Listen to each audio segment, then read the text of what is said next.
میرا مالک اللہ، میرا رازق اللہ، میرا محافظ اللہ، میرا مددگار اللہ، میرا پشت پناہ اللہ، میرا دوست اللہ. یہ دوستی ہے اللہ کی جو لب لباب ہے، حاصل ہے ایمان کا. اسی کا نام ولایت ہے. اولیاء اللہ کے سروں پر سینگ نہیں ہوتے. جس کے دل میں ایمان راسخ ہو چکا ہو وہی اللہ کا ولی ہے. جسے اللہ پر یقین ہو چکا ہے وہی اللہ کا ولی ہے. جسے یقین ہے اللہ میرے ساتھ ہے، میرا مددگار، میرا پشت پناہ، میرا ساتھی، میرا دوست، میرا محبوب، میرا محب. اللہ اہل ایمان سے محبت کرتا ہے. واللہ یحب الصادقین. ان اللہ یحب الذین یقاتلون فی سبیلہ صفا کانہم بنیان مرصوص. اللہ محبت کرنے والا، اہل ایمان محبوب، اور اہل ایمان محبت کرنے والے اللہ محبوب. والذین آمنوا اشد حبا للہ. آپ تصور کیجئے جسے یہ رشتہ ایمان یا رشتہ ولایت حاصل ہو جائے، الا ان اولیاء اللہ لا خوف علیہم ولا هم یحزنون. آگاہ ہو جاؤ، اللہ کے دوستوں کے لیے نہ کوئی خوف ہے نہ کوئی حزن ہے. اور میں بیان کر چکا تھا، خوف اور حزن کے خاتمے ہی کا نام امن ہے. زوال خوف، زوال حزن. یہ خوف اور حزن کیوں آتے ہیں بار بار؟ اللہ تخافوا ولا تحزنوا، دونوں آ گئے. الا ان اولیاء اللہ لا خوف علیہم ولا هم یحزنون، پھر وہی دو. وہ کیوں ہے؟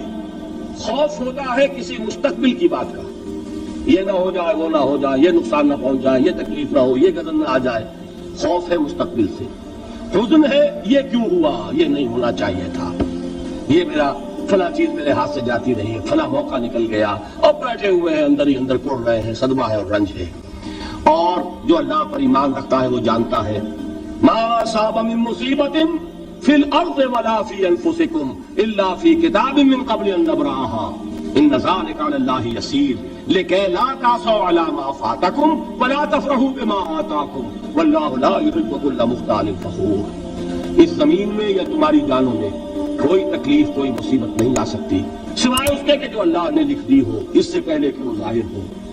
جس کو یہ حقیقت معلوم ہو گئی اس کو یہ طرز عمل اختیار کرنا چاہیے. جو چیز چھن جائے، جاتی رہے، چھوٹ جائے، اس پر افسوس نہ کرو. کس نے چھینی؟ دوست نے. دوست کے فیصلے پر شکایت. دوستی کو بٹا لگا رہے ہو. سرے تسلیم خم ہے جو مزاج یار میں آئے. اگر دوستی ہے تو پھر تو تمہیں گردن جھکانی چاہیے کہ ہر ساقی ہماری عین الطاف، جو بھی میرا ساقی میرے پیالے میں ڈال دے اس کا کرم ہے. جو اس کی طرف سے آئے اس پر کوئی رنج نہیں، کوئی صدمہ نہیں، کوئی غم نہیں، کوئی شکایت نہیں، کوئی شکوہ نہیں.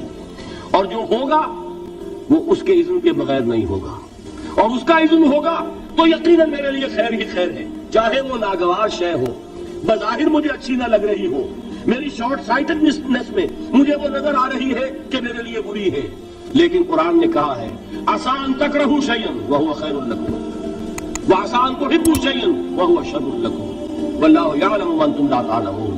ہو سکتا ہے تم کسی چیز کو ناپسند کرو، درحال ہے کہ اسی میں تمہارا خیر ہو، اور ہو سکتا ہے تم کسی چیز کو پسند کرو، درحال ہے کہ اس میں تمہارا شر ہو. اللہ جانتا ہے، تم نہیں جانتے. جب مجھے یہ بات معلوم ہو گئی میں نے اپنا معاملہ اللہ کے حوالے کیا.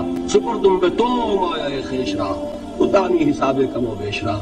اے رب جو تو چاہتا ہے وہ ہو. تیرے علم میں جو شے میرے لیے خیر ہے وہ ہو جائے.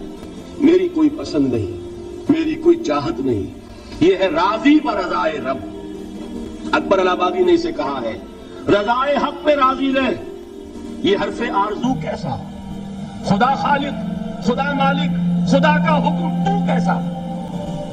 جب میں آ گیا بیچ میں میری پسند، میری مرضی، میری خواہش، میری چاہت، یہی تو شرک ہے.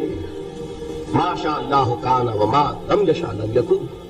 جو اللہ نے چاہا وہ ہوا، جو اس نے نہیں چاہا نہیں ہوا. اختیار اس کا ہے، میرا تو نہیں.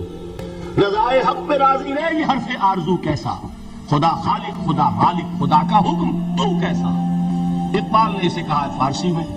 اب آپ کہیں اس کا ترجمہ بھی کرو تو وہ مجھے ذرا اس وقت کچھ بہت ہی بدذوقی کسی بات نظر آئے گی. جائیے پوچھئے کسی سے جسے فارسی آتی ہو. برو کشید ز پیچا کے ہست بود مرا چه اقدہا کے مقام رضا کشود مرا. مجھے تو تمام پیچ و خم سے نکال دیا اس مقام رضا نے. میں راضی برضائے رب ہوں. جو فیصلہ اس کا میں اس پر راضی. تو کہاں کا حزن اور کس کا خوف؟ یہی زوال حزن اور زوال خوف، یہی ہے امن. یہ نتیجہ ہے ایمان کا. تو جان لیجئے یہ ہے لب لباب، یہ ہے حاصل ایمان کا. یہ ہے تو ایمان ہے، یہ نہیں ہے تو ایمان نہیں.